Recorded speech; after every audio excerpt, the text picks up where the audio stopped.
2 weeks. So I'm waiting. All right, we'll head out there.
You guys good?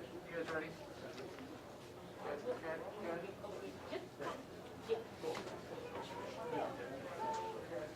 And let's do easier just so that you can see the United Front.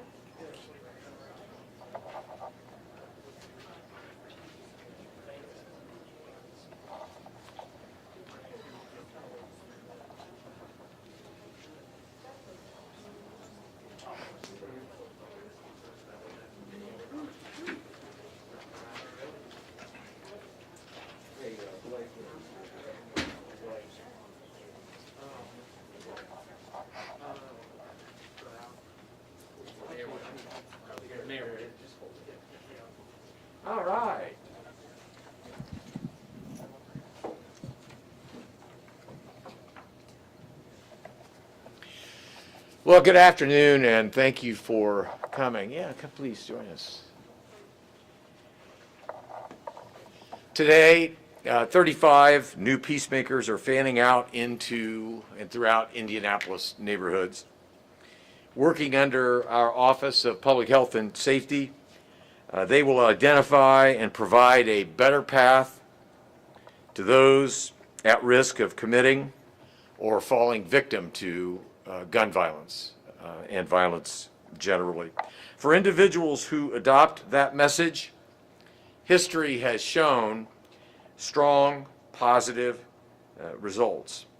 But what should be just as clear is that choosing the other path, the path of violence, of victimizing neighbors and neighborhoods, comes with serious consequences. That is why when we announced our 3-year, $150 million public safety plan in August of 2021, we put a priority on law enforcement, supporting the men and the women of IMPD with a historic level of investment. That meant funding for 100 additional police officers, for added civilian staff to handle non-emergency calls. It also meant enhancing IMPD's crime-fighting technology to the tune of $9 million. So today you'll hear about our department's priorities as we enter the new year, and you will hear updates as to existing efforts. That includes things like new license plate readers installed downtown just over the course of the last month. And you will hear about the continued success of the Indiana Crime Guns Task Force. And building on their commitment to transparency, IMPD will announce and will hold town halls in all 6 police districts, while continuing to consult with the public on future locations of public safety cameras and license plate readers. Today, IMPD Chief Randall Taylor and Assistant Chief Chris Bailey will walk you through this important and necessary work. I also want to recognize the rest of the IMPD command staff, as well as OPHS Director Lauren Rodriguez.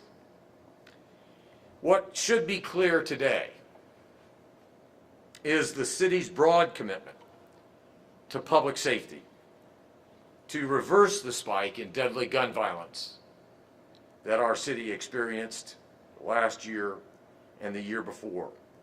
A commitment that includes an unprecedented investment in both grassroots crime prevention as well as more, better law enforcement resources. With that, I'll hand it over to Chief Taylor. Chief.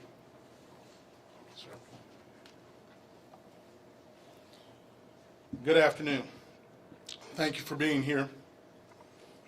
So let me acknowledge first, last year was truly a difficult year for our community, for our officers, for our detectives, all that are involved in trying to keep Indianapolis safe.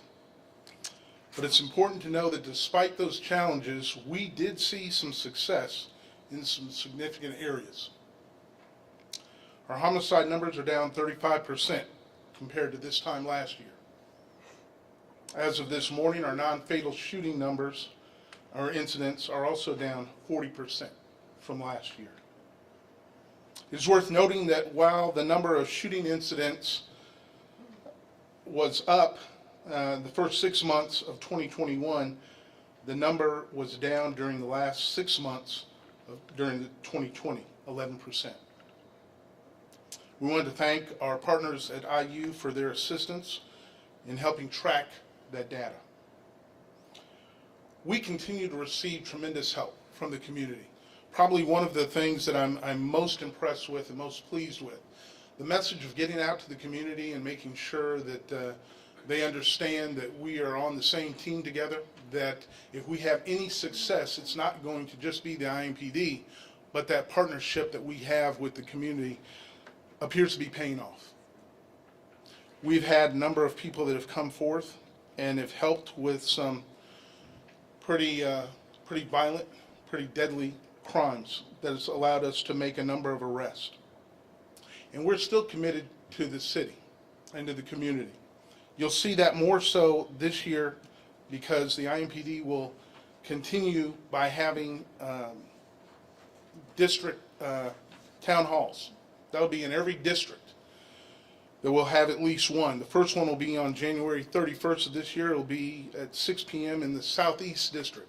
The hope is that community will participate in that. Now, this will be virtual because of COVID, but this is really one of those things we want to make sure the community knows that we're committed to. You know, we've had conversations with some different groups, some groups that involve juveniles as well, to get their opinions, to get their mindset on what is going on within their lives. We look forward to that and continuing those things. Those are all important to us. Now for a deeper dive into the specifics of what we're doing, what we have done, and the things we hope to change, I'll bring up Assistant Chief Christopher Bailey.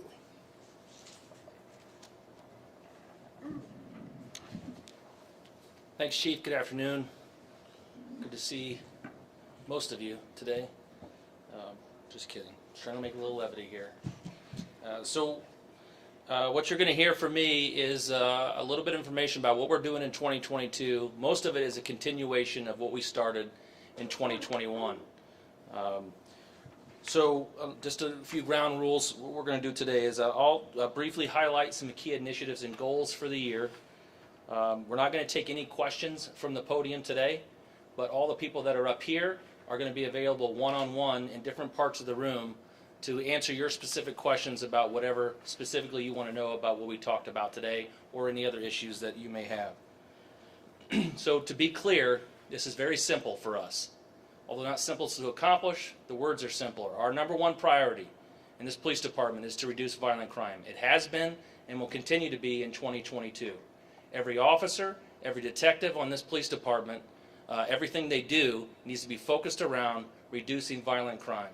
Whether it's in our Community Engagement Bureau, each time you have a time to have a conversation with a youth that may be going down the wrong direction, you potentially save their life or save someone else's. All those little interventions mean something. So every person in our agency, everything they do they need to look at their work through the lens of reducing violent crime. That's what we've been doing. That's what we'll continue to do. So I'm going to highlight four key things this year. Like I said, we'll remain laser focused on those small number of people and places responsible for violent crime. We're going to continue to improve our functionality and accessibility to IMPD's data, both for internal and external use. We're going to roll out modern policing technology to prevent and solve crime, and we're going to expand our community engagement efforts and our recruiting efforts as we try to fill every hole in our agency with a man or woman who's dedicated to serving the citizens and the public of Indianapolis. So the first, laser focus on policing to reduce violent crimes. Everything we do needs to be constitutionally sound. We are committed to constitutional policing while being laser focused on the small number of people committing the violent crimes. In April of last year, you recall we kicked off the Enhanced Public Safety Initiative, ECSI. That involved creating new proactive policing teams on the three most violent districts, North, East, and Northwest District, along with refocusing our narcotics detectives on the districts and some district detectives on violent crime and violent offenders. To date, in 2021, those violence reduction teams, those violent crime task force detectives and officers took 853 guns off our streets. They made 1,697 felony and felony warrant arrests. And Captain Ball is here, and after we're done today, Captain Ball can answer specific questions about where we're at now with those teams, how we've enhanced them, what we're looking forward to doing with those teams in 2022. I said we refocused our narcotics detectives and created the violent crimes task forces on each district. Before, the narcotics units were focused solely on narcotics activity.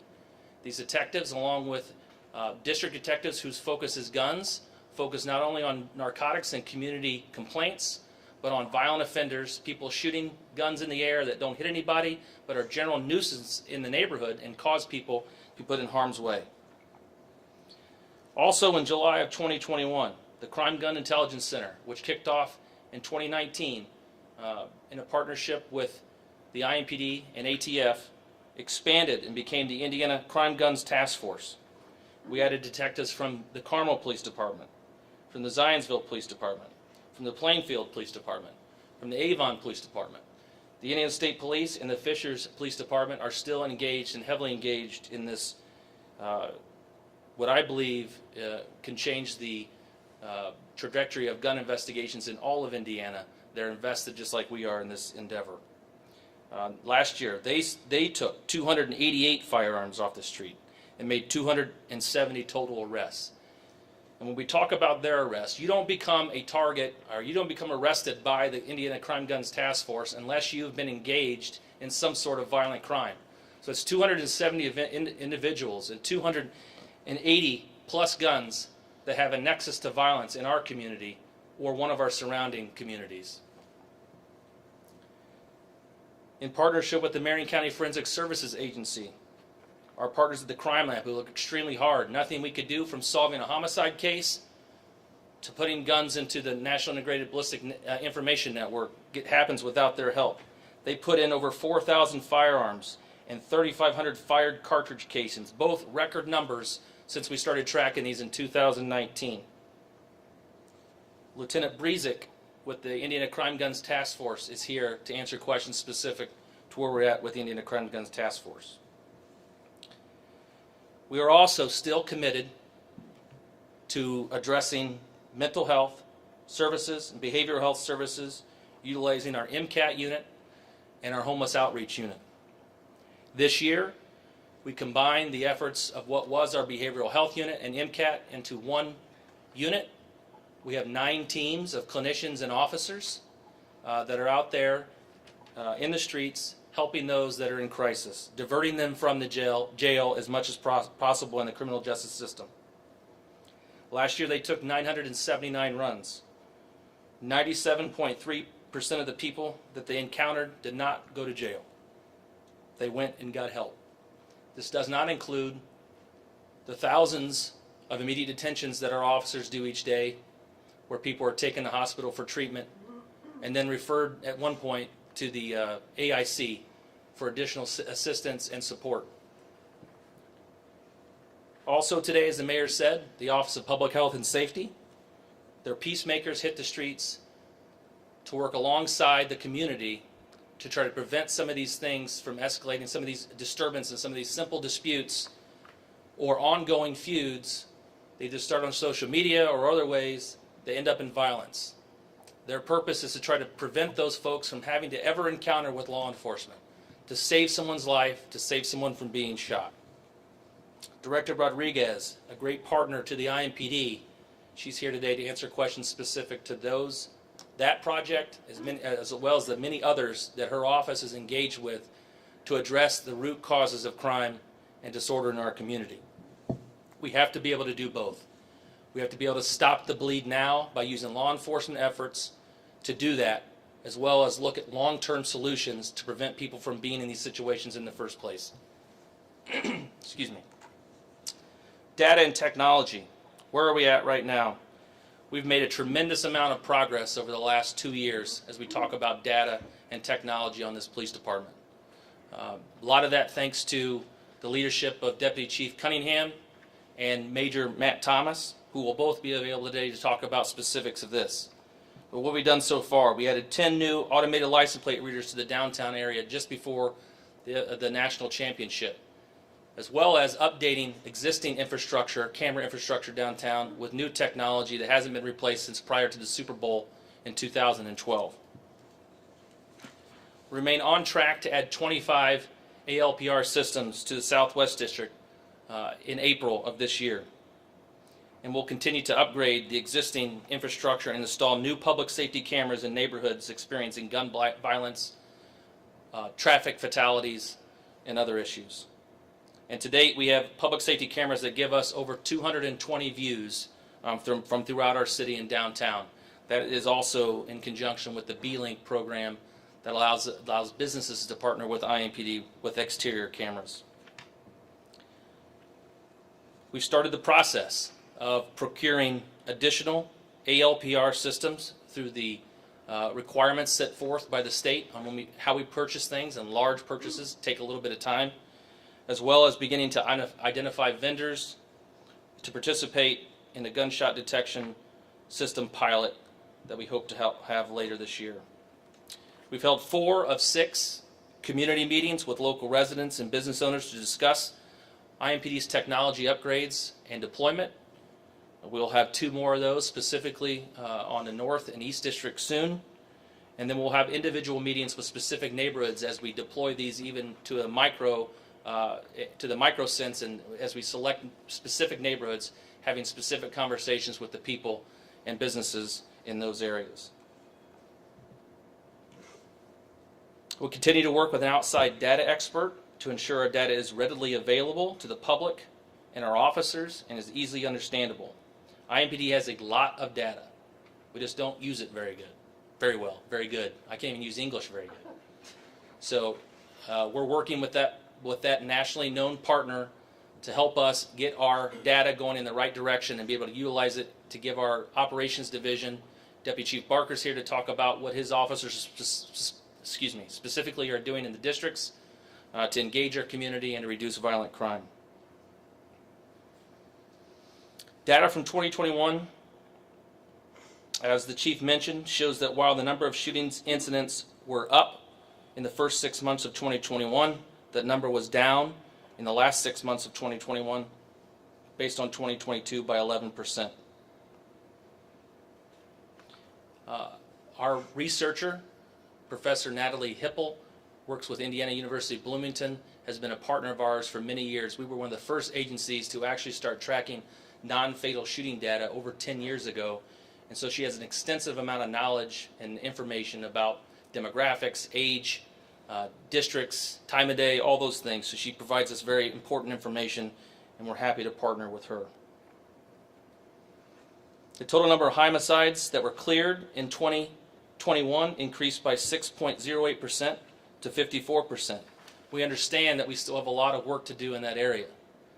But considering what our detectives have had to endure over the last 2 years and what families have had to endure over the last 2 years, we'll take any bit of success where we solve another one crime more for a victim's family and the victim as a little bit of success. Deputy Chief Adams, Major Thomas have been committed to looking within their division to find creative ways to enhance and increase the personnel investigating both non-fatal shootings and homicides, with the goal of getting at least 35 detectives into the homicide branch and another 25 into the aggravated assault branch. Deputy Chief Adams is here to talk about his efforts when it comes to what they're doing in the investigations division to increase our clearance rate, not only for homicides, but for robberies and non-fatal shootings. Finally, but probably one of the most important areas that we could get better in is community engagement. Commander Ida Williams is here to discuss her team's efforts to engage the community. One of the ways that we are engaging better is last year in April, when we started off the Enhanced Community Safety Initiative, required that our officers get out of their cars and do foot patrols every single day, weather dependent. From April until December 31st, they conducted 31,000 foot patrols. I'm happy to say that already in the month of January, they've done 3,100 of those foot patrols. That's important for us to get out, engage our neighbors where they are, have conversations, learn about what's going on in the neighborhood, and to direct our efforts to make them safe and make them feel safe in their home. Well, it's no secret we're hiring. Join impd.indy.gov. Now's the time if you want to serve with the best police department in the country and serve the best community in the country. Now's the time. We have operating budget money for 1,743 officers, and an additional money from the American Rescue Plan, which adds another 100 officers to that. And so over the next 3 years, you're going to see an extensive effort from us on a recruiting and branding campaign in order to increase our staffing so that we can serve the community better. The Chief mentioned we're going to have town halls in every district. This isn't just a one-time thing. We did it last year. We'll do it again at least twice this year. The first one will be held on January 31st. It'll be for the Southeast District. I talked about recruiting. Some new things that we're offering is now we're offering a $5,000 hiring bonus for both new and officers who want to transfer here from law enforcement agencies, not only in the state of Indiana, but throughout the country. Our efforts will continue at recruiting fairs, on social media, and other ways, more inventive ways to reach people where they are and have them join our police department. And like I said, Commander Williams is here to discuss that. So that's a brief overview of our goals and objectives for this year as we do everything we can to meet our #1 priority, which is reduce violent crime in our city. So with that, this ends this formal press conference. The individuals I mentioned earlier will all be available in different parts of the room to answer your specific questions. Thank you.